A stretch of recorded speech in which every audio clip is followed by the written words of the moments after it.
Spreken tot het nageslacht was een idee dat door de Franse Revolutie was geïntroduceerd. The revolutionary period was a period of oratory.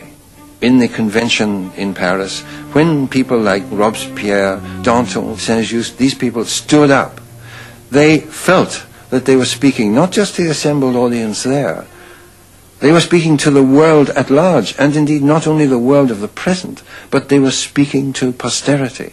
And they crafted their speeches very carefully indeed. So, as an orator, they would begin with some very striking phrase, some striking theme. They would develop that and they would come back to that from time to time. And in a sense, Beethoven's music does that very often.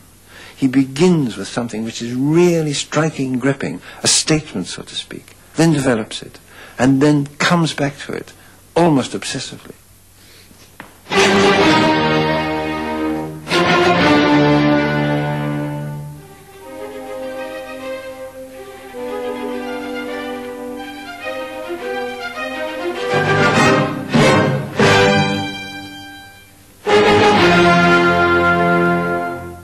The Fifth Symphony is really something absolute new.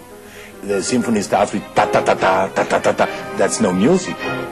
It's political agitation. So it is like a manifestation of ideas. It's not good, the way we live, it's not good. And then you, at one moment you can hear the horns playing very loud. Ba-ba-ba-ba-ba-ba. They say, let's throw the emperor down to earth. Napoleon had in 1805 Wenen heel even bezet. De vijfde symfonie werd een symbool van strijd en overwinning. So it may have been that people hearing the Fifth Symphony at that time could identify it with this national struggle against France. And of course, there is an irony in that in the Second World War of this century, it became a symbol for the French resistance against German oppression. I suppose that says something about the universality of the music.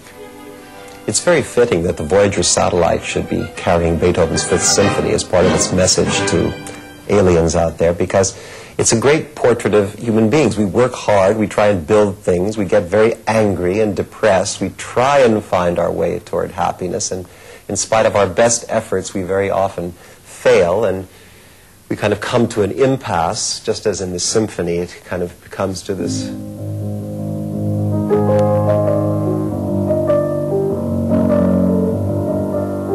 What next? What are we to do now?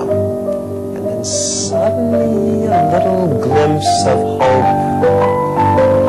You could scarcely believe it's true, and then, sure enough, we're there.